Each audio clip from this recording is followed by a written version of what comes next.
दोस्तों, चुनाव से ठीक पहले पता लग गया है कि बिहार का मुख्यमंत्री कौन बनना चाहिए। बिहार की जनता ने खुद जवाब दे दिया है कि हमें नीतीश कुमार तो मुख्यमंत्री नहीं चाहिए। आप सभी को पता होगा, बिहार में दोनों चरणों में मतदान पूर्ण हो गया है। पहला मतदान हुआ था 6 नवंबर को, दूसरा हुआ था 11 नवंबर को, और जनता ने बम्पर वोटिंग किया, यानी कि भरपूर वोटिंग किया। महिलाएं सबसे आगे रही। बिहार में जिस तरीके की वोटिंग इस बार की गई है वो पहले कभी नहीं की गई।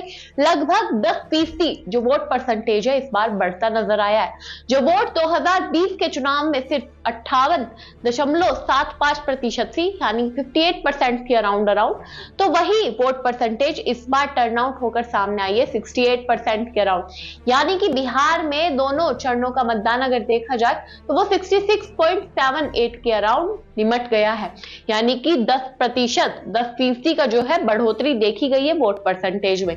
तो वहीं दूसरी तरफ एग्जिट पोल आने भी सामने हो गए। कुछ एग्जिट पोल में एनडीए की सरकार बन रही है, तो कुछ एग्जिट पोल में महागठबंधन की सरकार बन रही है। उन पर भी हम बात करेंगे, लेकिन पहले आपको बताना जरूरी है कि बिहार में इस समय सीएम कौन बनना चाहिए, बिहार की जनता ने नतीजों से पहले सामने रख दिया है।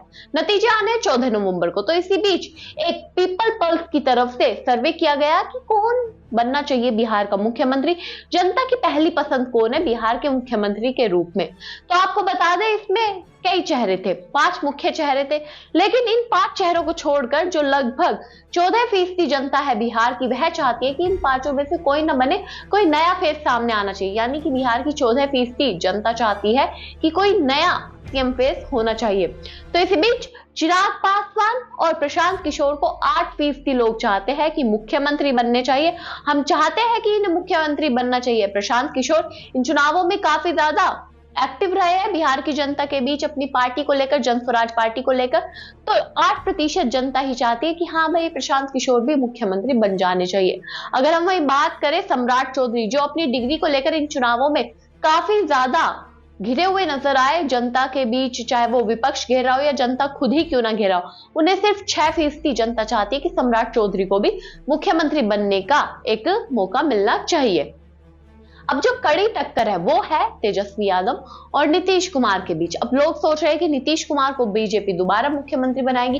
हालांकि वह बात अलग है कि एनडीए की तरफ से अभी तक मुख्यमंत्री कौन बनेगा यह घोषणा नहीं की गई है, लेकिन नीतीश कुमार का जो चेहरा है इस लिस्ट में रखा गया और 30% जनता बिहार की चाहती है कि नीतीश कुमार को मुख्यमंत्री बनना चाहिए, यानी कि दोबारा से नीतीश कुमार को ही बिहार की कमांड सौंपनी चाहिए। लेकिन इस रेस में इन चारों को पीछे छोड़ा है तेजस्वी यादव ने। 32% यानी 32% बिहार की जनता चाहती है कि तेजस्वी यादव युवा नेता बिहार के मुख्यमंत्री बने, यानी कि विपक्षी गठबंधन जो महागठबंधन है इंडिया अलायंस, उनका जो सीएम फेस है तेजस्वी यादव है और वही सीएम बनने चाहिए बिहार के। तो दोस्तों, अब आप कमेंट करके बताओ कि आपके हिसाब से कौन बिहार का मुख्यमंत्री बनना चाहिए, तेजस्वी यादव, नीतीश कुमार, चिराग पासवान, सम्राट चौधरी या प्रशांत किशोर, या जो 14% जनता चाहती है बिहार की कि इन 5 में से कोई न बने, कोई नया चेहरा उठकर सामने आए। आपको क्या लगता है, कमेंट बॉक्स में जरूर बताइएगा। तब तक के लिए धन्यवाद।